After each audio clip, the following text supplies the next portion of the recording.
The living room is on the other side to the building. So you were being invited into the student's home to have a chat with them about a topic of interest. Thanks for having me in your home. You started? My pleasure. Did you start?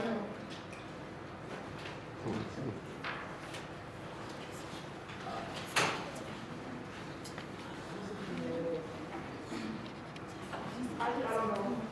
You just want to say something.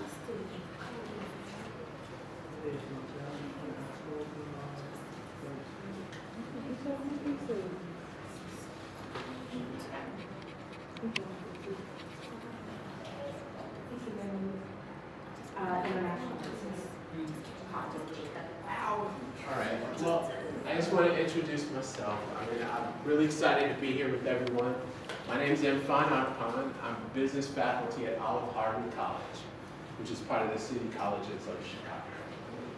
So I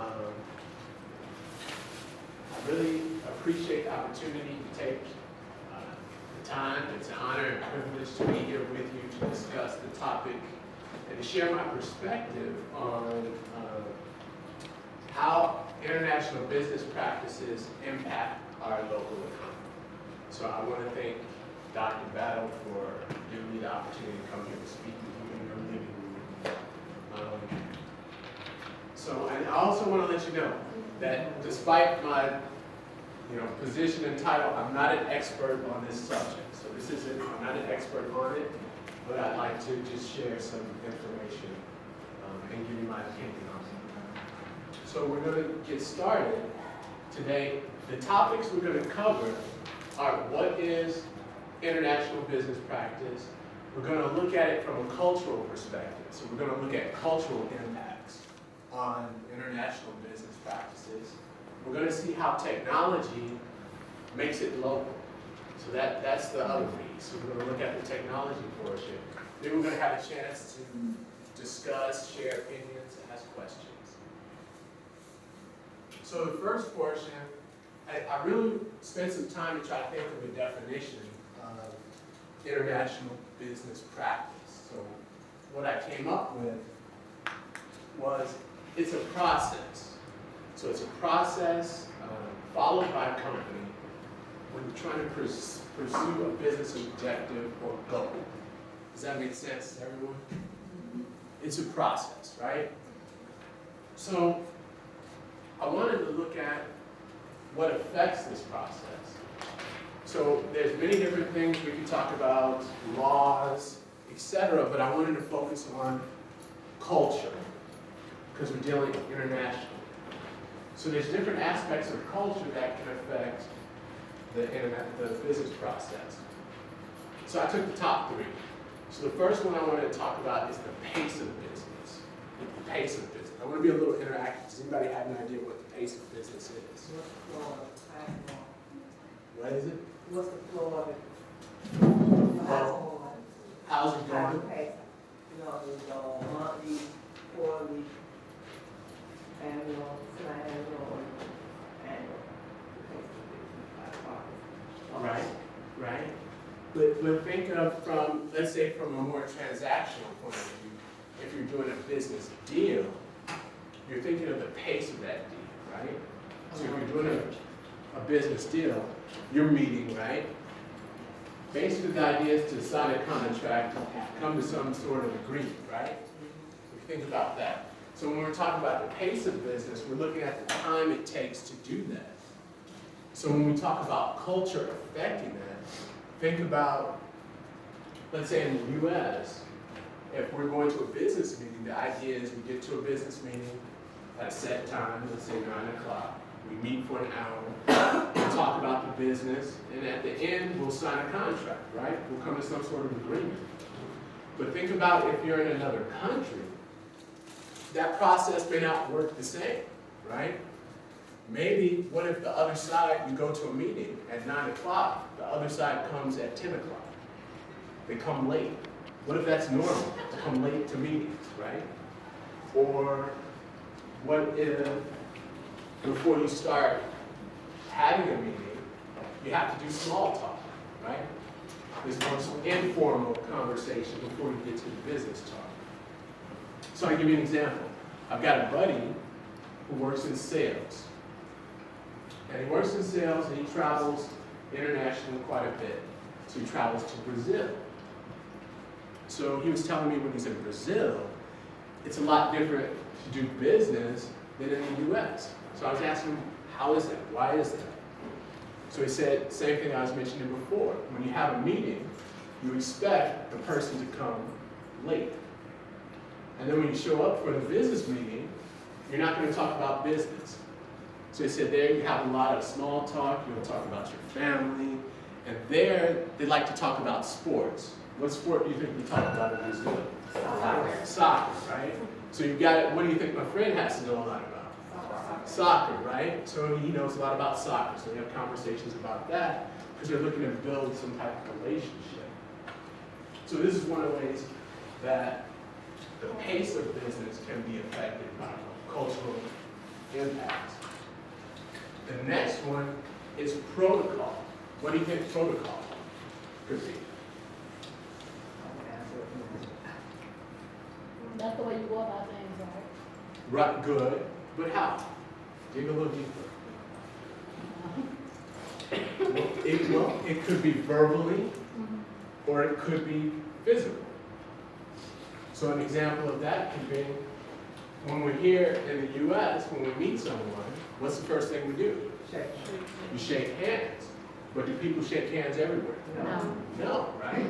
So let's say if you were doing business in Japan, what do you think they normally do? They bow, right? So it'll be kind of awkward if you're going there and you're trying to shake hands, but everybody's what? Bowing, right? That would make an awkward situation.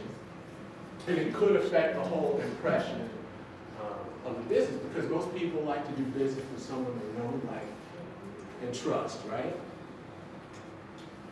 So the next one is a negotiation. And I really like this. Can anybody tell me what do you think the negotiation part is? Making deals. Making what? Making deals where everybody's happy. Right, when everybody comes to a consensus, right? So you have the final agreement. I like this portion because I really think this is important because this is the end game, right? You're trying to get to the negotiation phase, right? Come to a consensus. Sign a contract. But before that, right, you've got this whole pace of business, you're meeting, you're developing a relationship. But I think the end game drives the beginning. And we'll see that in a second when we talk about negotiations. So when you're negotiating, and I think how culture can affect that is the whole mindset of the negotiation. So you can go into the deal thinking, well, the negotiation, we're going to meet, we're going to come to an agreement, and we're going to sign this deal, and we're going to leave, right? So it's more transactional. But in some cultures, they may look at it as a relationship, right? Like you're actually starting a long-term relationship. So if you're starting a relationship, what do you have to do? A long-term relationship. What? Build. Build on it. What else? You know, What did you say? You have to make goals, strides, what you plan to achieve in those relationships, Right, non-negotiables. right. But don't you have to get to know each other? Don't you have to kind of get to know each other, right? So this is how this ties into that whole pace of business, right? Because if you're part of a culture that looks at the negotiation as building a foundation for a long-term relationship, right? You're going to take the time in the beginning to get to know that person. So like we were giving an example of my buddy in Brazil. They do a lot of informal conversation. They talk about their family, sports. They're getting to know each other, right? So they're building that foundation. So these are all factors that can affect the whole business process. So it's important to know these things, especially if you're doing international business, right? Because you can get into a situation where you could really jeopardize the whole business deal, right? You don't know how to communicate properly. or how to conduct the whole transaction. Now, if you're a large company or representing a large company, this might not be a problem, right? Because you have the resources behind you. But think about it if you're a smaller company, right? You might not be able to afford to have mistakes. So when you're doing international business, it does pay to have research and to understand this. So here's where the technology comes in. Because the question I was asked to talk about was from a broader sense, right? International business practices, but how does it become local? How does it affect you locally? Does everybody know what e-commerce is? What is e-commerce? Online trading, buying things online, right? So we can do commerce, we can do business online. I mean, internationally, right? So then we have contact with people, right, from our own homes here, overseas. So it's important to know that. Social media. What's some examples of social media? Instagram, LinkedIn. Facebook. What, somebody said it. LinkedIn. LinkedIn, that's a good one. What else? Twitter, Periscope. Right now we're broadcasting on Periscope, right? So these are all ways that you can communicate what? Internationally, right? So having an idea of the cultural perspective, right, can really help because you might be in contact with someone and you might think, well, hey, we can do business very quickly, but it might take longer, right? With emails, how does email come into play? You can send things, send letters, documentation, you scan documents and send the emails and sign and send that. Right? So that you can conduct business that way. And it's a constant, it's immediate communication. Right, very good, immediate communication. And you can communicate internationally, but sometimes we may conduct business, it might take 1 or 2 emails, right? It may not be very personal, right? It may be very formal. But internationally, it might be expected that we have 20 emails before we start business, right? So it's key to know these items. I can give you an example of this. I've got another buddy who he would import hair. You know, he'd import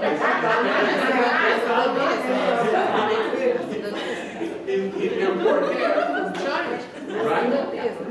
It's a good business. He'd import hair from China, right? Directly from China.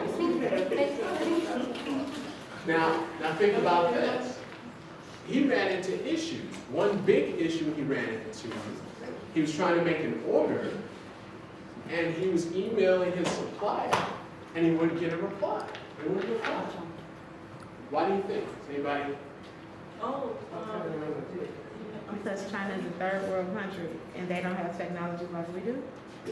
No, they have the You technology. just can't use Facebook in China. Not with the Facebook, this is email. But think more cultural. Well, no, they were emailing, they were doing business before, but all of a sudden, there were no emails, nothing. He didn't hear from his supplier. He got work. He didn't understand what was going on. What it was Chinese New Year. Everybody heard of that? So during Chinese New Year, right, that's a big holiday there, a huge holiday, right? So they're not doing any business.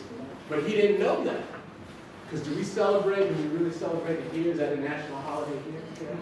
No, right? But that's important to know if you're doing international business, right? Does that make sense?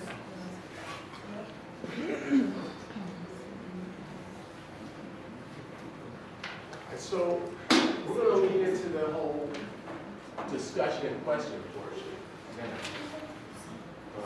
But I have a question. Has anybody ever traveled abroad, or does anybody have any close friends or family members that went overseas? What was their experience, or your experience, or what was their experience? He actually, I have a few friends that actually lived abroad. Live abroad? They live over there. Where do they live?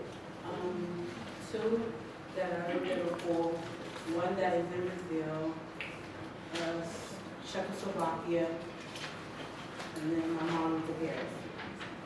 So what are their experience? Have they shared any of their experience? Cultural differences? My friend Rashawan, he's from Brazil.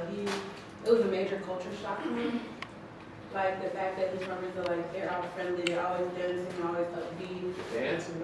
Wow. Like it was different for them. Like he came over and he was like, the classes, they were bigger because in Brazil they have really, really small classes, like 10 people limited. Unless they go to a huge university.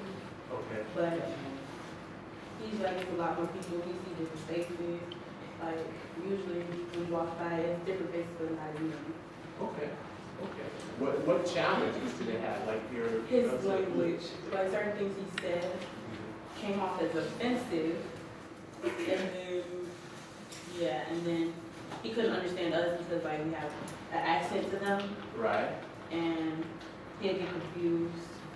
A lot of things he didn't know, like which way to drive on the roads. Right. Right. That was